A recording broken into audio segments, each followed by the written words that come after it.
Welcome back to Dynamics. Okay, so this video is going to be a review of the Batman movie. I've seen it twice, and I really wanted to do a video about it. I was very excited to do this video.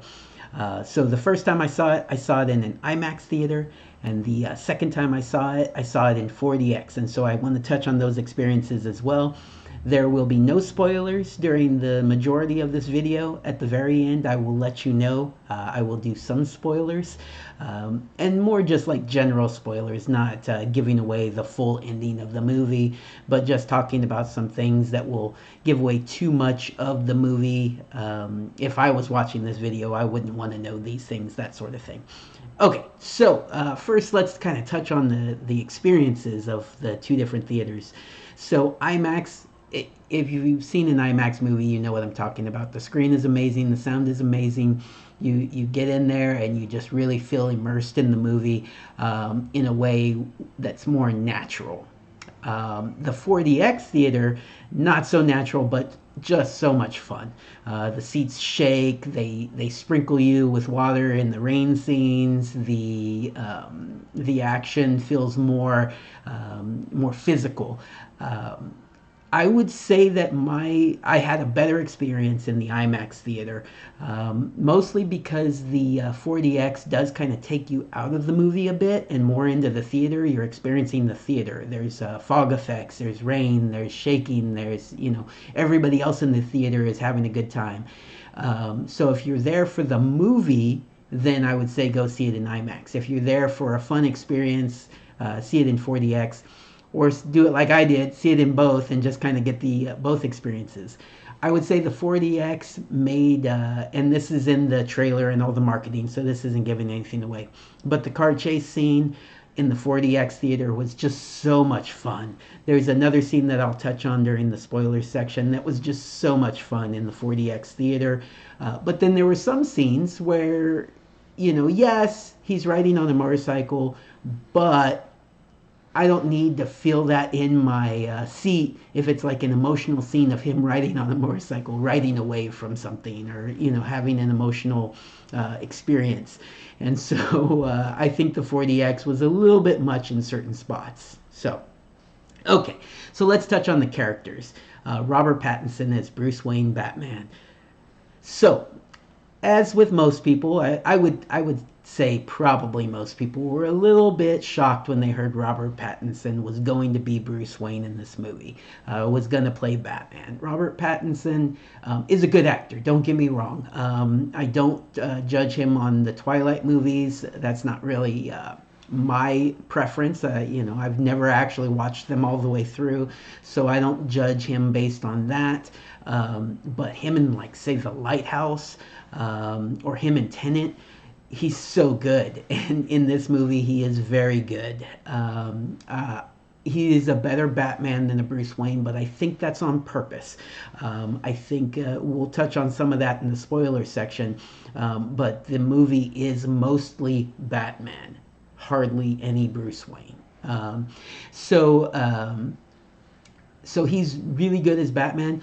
The only thing that kind of takes me out of it is his voice is a little, I don't want to say high-pitched, but it's more natural than, previous iterations of Batman. Specifically, Christopher Nolan and, his version of Batman with, I'm going to forget his name. We're already forgetting who the last Batman is. I apologize. But anyways, so his version where he had the really grovelly, deep voice and he was trying to be Batman in the Batman scenes. I think the director for this movie specifically told Robert Pattinson not to do that with his Batman character. And again, we'll touch on it a little bit with spoilers. There's probably a good reason for that. But it does kind of feel a little bit off in some scenes. But for the most part, and people are making jokes about it, emo Batman or whatever. That is who you're getting. That is what you're getting, and he does it well, and it fits the movie. We'll go more into the movie as a whole in a little bit here. Let's go on to the next character, Paul Dano as the Riddler. holy crap. I've always known Paul Dano was a great actor. Paul Dano in There Will Be Blood is just, he's really good in that movie, and I just know he can pull off stuff like this. But he's just intense, and there is a lot of this movie that's gritty, dark, detective, all that. There is some of this movie that is straight up horror, and the Riddler is a lot of that. He's basically the Zodiac killer in this movie, and it's dark, it's brilliant, and it makes me want to see this movie over and over and over again. And I can't wait to see, to see what comes from this. Okay, so Zoe Kravitz as Selena Kyle, and not as Catwoman, really, per se. I don't think they ever used the term Catwoman. Batman, you get the Batman a couple of times in the movie, but this is super early on. We'll touch on that some more, but Zoe Kravitz as Selena Kyle, she's great. She's very physical. She pulls off all of the action sequences very well. She's very sexy in the scenes where she needs to be sexy, and just has this just take on the character that just we've seen bits and pieces here and there, but she made it her own and did a great job with it, and I really appreciate it. The acting from her was great, and I look forward to more from her. Jeffrey Wright as Lieutenant James Gordon. Jeffrey Wright, another just amazing actor, and just the casting is so good with this, with Jeffrey Wright as James Gordon. I don't even know how they could have done a better job. He comes in, he's not Commissioner Gordon yet. He's a strong, upstanding, a good person and a good police officer, and he gets physical when he needs to get physical, and he's basically Batman's partner throughout the movie, and you really just enjoy that interaction between the two of them. Something you don't really see with a lot of other Batman movies. He's more of an older Commissioner Gordon. He's not going to get out there and get his hands dirty nearly as much in this movie. That's not the case, and so he's just wonderful. Colin Farrell as the Penguin. He's actually Oz, and he just where is Colin Farrell? I don't. You look at the guy and you're just like, this is not Colin Farrell. It just can't be Colin Farrell. He does such a good job of becoming this character. He is hilarious and kind of scary, and just sleazy, and you just want so much more from this character. He is a side character, but we'll touch on that some more later. But just Colin Farrell just killed it, knocked it out of the park. And it's amazing how well he did in the movie, and he's this late in the me talking about characters, because it's such a small part, but he just stands out so much. All right, John Tuturo as Carmine Falcone. Holy crap! I love this guy. He's hilarious. You usually see him in comedy. I know I've seen him in some stuff where he is not doing pure comedy, but usually that's what you get from John Turturro, is just some funny stuff, right? And I appreciate that. I appreciate his comedy. What was he? He was the butler in Mr. Deeds. Some other stuff. He was in The Big Lebowski, right? He's done some other good stuff, right? In this movie, he was terrifying. Holy crap! And not even in the Riddler terrifying, just as in this is a guy you don't mess with. He is the leader of a crime family, and you just don't mess with this guy. And that's the character he plays. He almost has no fear, because he knows he's pretty much untouchable, and he's great in the role. Andy Serkis' Alfred, a little weak, but not terribly so. I get what they were going for. I they don't touch on Batman's training other than to say that Alfred trains him. I'm not 100% sure if this Batman has gone and done his training, that we've seen in other movies where he goes off and gets the true Batman training, and it shows in a lot of the fight scenes. He's really good in his fighting style, but he's they can get to him basically. He's flawed. And so Andy Serkis is the one who trained him. Andy Serkis's Alfred. His Alfred was from English Special Services or something like that, right? And so he plays that role, more of a trainer than a father figure in this version. And Andy Serkis is a good actor. I like him. I loved him, obviously, as as Gollum in the Lord of the Rings movies. What was he in? 30 going on 30 also. Who knew that, right? Did you know that he is the boss in 30 going on 30? He was good in the Black Panther movie, obviously, too. As Ulysses Claw. So he's a good actor. He's a great director, by the way. I love his directing. But anyways, he's good in the role. Nothing spectacular, but he's good in the role. And then in the spoiler section, we'll touch on one more character. But let's go through the movie as a whole, right? So the movie, without spoilers, is dark, gritty detective movie. Some aspects of horror, some aspects of action, but it's not the big budget action type movie that you might be thinking, although there is some of that, the car chase scene and some of the fight scenes, some of the, exciting fight scenes. There's some really gritty hand-to-hand, like in the midst of the fight scenes, but then there's some bigger ones, and I don't want to spoil too much about that. But for the most part, it is a gritty detective story. He is trying to figure out who the Riddler is. He's getting clues. He's doing detective work. He's trying to figure out ciphers. And it's just so good.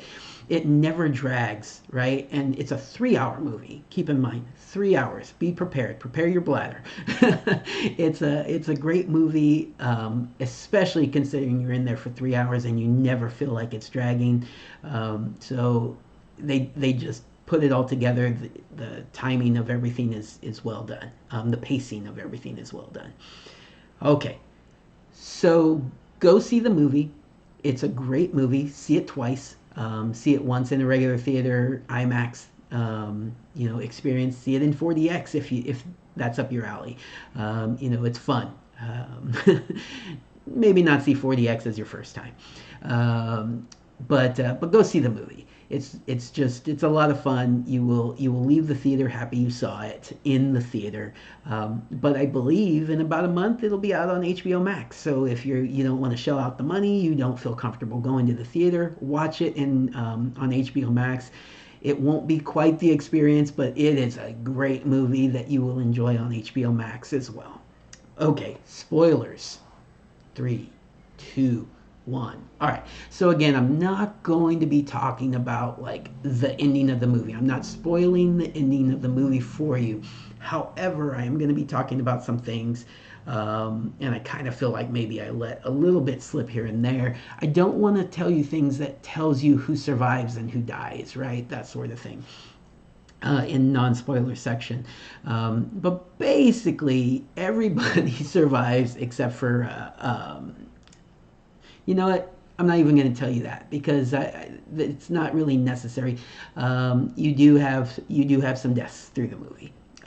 Watch the movie, be surprised by them. There is a huge cameo, and it's in the movie. There was some talk about it being a post-credit scene, but it's actually in the movie. After the Riddler goes into Arkham Asylum, there is an unseen prisoner who is obviously the Joker before he's the Joker. He's not. I don't think he's actually the Joker yet. He's just kind of a crazy guy. I think they're probably going to go into his backstory in some of the other shows. We will talk about those here shortly. He is played by Barry Keoghan. Is that Keoghan? Barry Keoghan. Anyways, he's one of the guys from the Eternals movie, and I know he's done some other things, but he's relatively fresh-faced. You know, you don't know him from a lot of things. His face, though, is a face that can play the Joker, I think. I think he will be a good Joker. He's a good actor, as far as I can tell. And I think he'll be able to do it. Is he going to be Heath Ledger version? You know, that good? Maybe not. Maybe not. But no one thought Heath Ledger was going to be that good when he was first cast. Is he going to be as good as even Joaquin Phoenix? Joaquin Phoenix is an amazing Joker, a totally different style of Joker. But I would say that these movies, these Batman movies, are going to be more down to earth, kind of like how the Joker was. So I could definitely see it being more along those lines. But I would like to see you know, it stick to the more grittier aspect, and I think maybe Barry Keoghan can do that, can pull that off. So hopefully we get some good stuff out of Joker in some of the later projects, if there's a sequel. One of the projects they're talking about doing is a Arkham Asylum series on HBO Max, I would imagine, and you could see them touching on some of his backstory in that show, although they may save it for a movie, maybe a sequel. We shall see. And then another side series that they're talking about, and this one actually is moving forward 100%, is going to be more of the Penguin, Oz, Colin Farrell's character.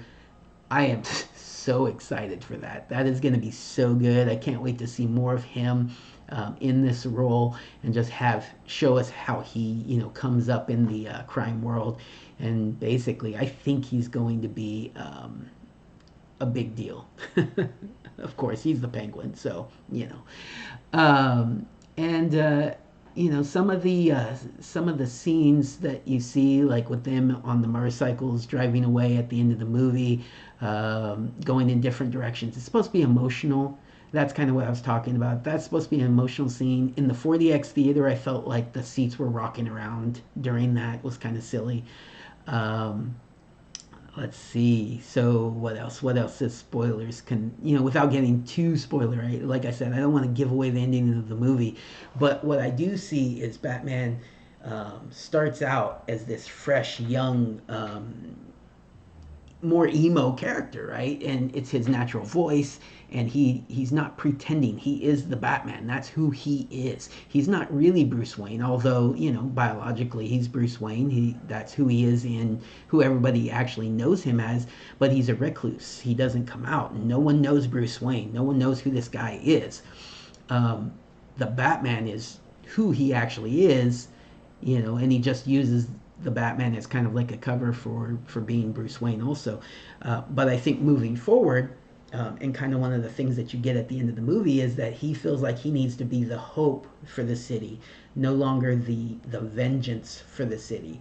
And so I think we're going to get more Bruce Wayne in following versions of the movie, and maybe he'll change his voice a little bit more as Batman to you know, now that Bruce Wayne is out there, he's doing speeches. People are hearing him speak and talk and getting to know him more, you know, to try to keep them off the trail that Bruce Wayne is Batman. You know, maybe then Batman will change a little bit more and become, because it seemed like Batman was out there. Everybody knew Batman. Everybody knew that there was this vigilante. They saw him up close and personal. It wasn't like he was hiding in the shadows. There's scenes where he goes in there and he actually works with the police officers. They don't really want him there per se, but Gordon does, and so they let him come in, and he's just walking amongst the police officers in crime scenes, right?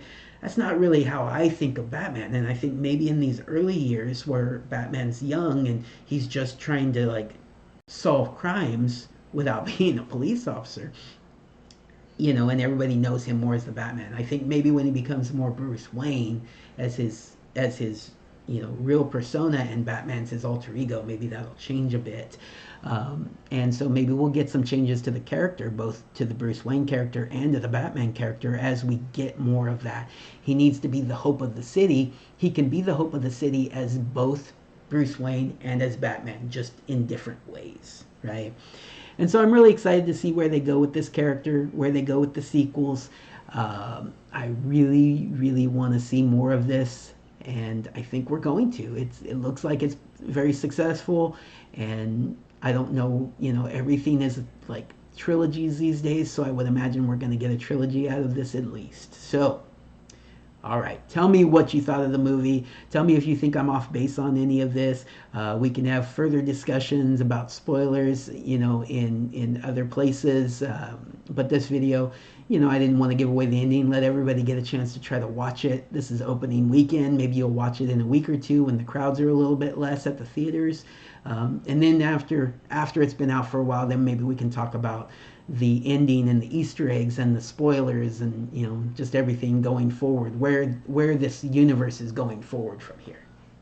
All right, everybody. I hope you enjoyed this video. I'm gonna do another couple of videos on. I saw the dog movie, but I saw that a while back, but I just didn't do a video on it. So I'm gonna do a video on that right now. I'm gonna do a video on Peacekeeper also. Peacekeeper, it finished up a little bit a while back, so I'm not so concerned about spoilers with that. And so, maybe I'll talk about that a little bit in there. And then I have some movies coming out that I'm really excited about. Doctor Strange and Morbius are my top, and I'll discuss why when I go into those movies more. I'm so excited for those. And there's other movies coming out that I can't wait to watch and talk about with you guys. This was a really long movie review. I hope you enjoyed it. I will try to have my movie reviews typically be shorter than this one, but I hope you liked it.